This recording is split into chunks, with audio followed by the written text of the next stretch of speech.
8 things I hate about the Peloton Bike Plus. Please don't take this the wrong way. I actually love the Peloton Bike Plus, and 90% of the time when I'm doing a ride just for myself for exercise and not reviewing a bike or comparing a bike, I choose the Peloton Bike Plus to ride on. And there's a lot of things to love about this bike, but it's not perfect. So let me show you the 8 things. The first thing I hate about the Peloton Bike Plus is these bolts up here on the handlebars come loose. And when they come loose, this entire handlebar assembly gets really rocky and shaky. Of course, it's an easy fix. All you have to do is tighten them up every now and then. And probably if you put a little bit of Loctite on them, they'd probably never come loose again. But honestly, it is something that happens, and I'm not the only one this happens to. So yeah, it's an easy fix, but it is kind of annoying, and you have to keep doing it over and over because they do keep coming loose. The second thing I hate about the Peloton Bike Plus is the Scenic Rides. So yeah, there is a decent selection, but if you compare these Scenic Rides on the Peloton Bike Plus compared to what iFit has to offer, there really is no comparison. For example, let's take a look at this New Zealand ride. And here's what you get. Sure, it's something pretty to look at, but it's not anything like what you get on iFit, where you follow an actual instructor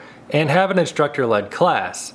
This is basically just like a drone kind of going along a trail out in the mountains, and it kind of just cuts from one scene to another. So it's not like you're actually riding your bike out in these locations on the Scenic Rides in the Peloton Bike Plus. Sure, it's better than nothing at all, but really when you compare this to like what iFit has to offer for the outdoor instructor-led rides, there really is just no comparison between the two. Of course, where Peloton shines is the studio rides, and I love the studio rides, but that'll be in my video about things I love about the Peloton Bike Plus. But while we're here looking at the screen, let me tell you the third thing I hate about the Peloton Bike Plus, and that is the resolution of the screen. Honestly, it's not bad, but it is 1080p and not 4K, and you are really close to the screen when you're riding. I wouldn't judge the screen based on my camera footage and whatever device you're watching on, but when I'm riding this bike and I'm close to the monitor, you can kind of see some like pixelation and fuzziness to it. From a distance, the resolution looks really good and the picture looks really good, but honestly, with the screen being so close to your face, you can kind of see a little bit of fuzziness to it when you're doing a ride. Additionally, looking at the text on the screen, it's really just not that sharp compared to a lot of the other screens I use. It's not terrible. In fact, it's pretty good, but I do wish it was better.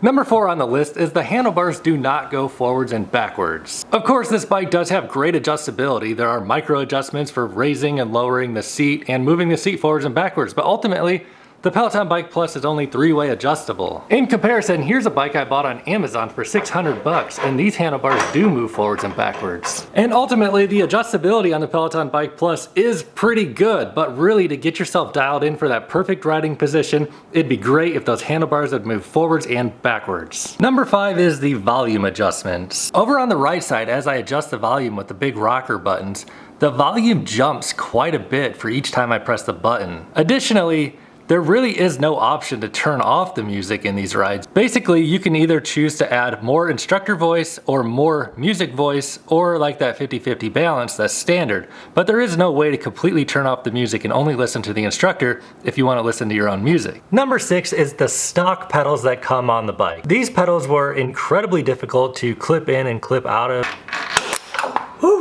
And we just had a lot of trouble with them, so we took them off and put on our own pedals. Also, I have seen nightmare stories about people's pedals snapping off while they're in the middle of a ride. Number 7 on the list is the wait time. I can't even tell you how many times on social media I've seen people post their excitement about their new Peloton Bike Plus supposedly arriving the next day. And then they abruptly get an email the night before or the morning of, or a phone call saying that their delivery is going to need to be rescheduled to a few more weeks out or a few more months out. It really just kind of depends. So it really kind of sucks that right now, if you want to buy a Peloton Bike Plus or even a standard Peloton bike, there is a long wait to get your bike, and then it might possibly be delayed even further. And the last thing on my list of things I hate about the Peloton Bike Plus are the weight holder positions and how these are secured in. And if you want to move the bike, I've had these weights fall out of their weight holder and come crashing down on the ground several times. Now obviously not everybody's going to be moving their bike around as much as me, because I have I think 10 bikes in here right now, and I review a lot of bikes, so this probably isn't going to be a problem for most people. But you should be aware, if you are moving this bike, don't forget to move those weights out of there, because they will come crashing forward